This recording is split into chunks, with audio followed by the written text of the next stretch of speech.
Well, that's right. We are about to catch up with them, but we actually spotted Chief Gandy with Clearwater Police first. We know that they have been working throughout the morning to save lives, essentially, as these people have been trapped in this water. Tell me about what you all are doing over there.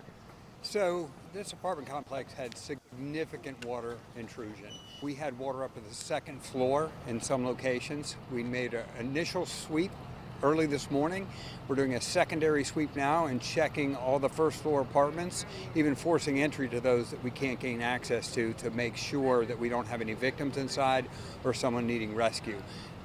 As of now, we've already pulled over 100 people out of this complex. We have resources from Clearwater Police Department, Pinellas County Sheriff's Office, FWC, Bay County Sheriff's Office, Clearwater Fire and Rescue, all to try and make sure we don't have a loss of life or injuries in this place.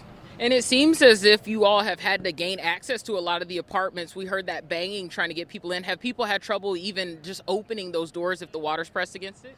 Sure. I mean, when you have elevated water, if it's an outswing door, certainly it's very difficult to open. We just don't know the conditions in some of the completely flooded apartments, and we're fearful that we could have victims in there. Seeing some of the folks that have been evacuated to this point, some were not really ambulatory. They had walkers, they were injured, they were elderly. So we do have those concerns, and we're going to work methodically and make sure we open every apartment throughout the first floor of the complex that was flooded. And I want to just show the response that you mentioned here and talk about, I guess, this teamwork that you all have in making sure that this is not just a Clearwater effort. This is a community effort to save lives. Oh, absolutely. I mean, we all collaborate on a regular basis, but this is all hands on deck to deal with a problem of this magnitude. I know that throughout the night we talked about how those wind gusts can keep first responders off the road, and it can be dangerous for you all to even go out. I know that you all were receiving calls. What's it like to finally be able to get access to these people, and what is the response you all have been getting from them?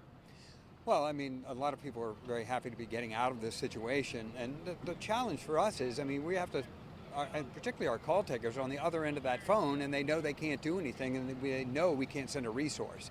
So it's a tough thing to deal with. We're going to work through this and make sure we touch every unit and make sure we account for everybody.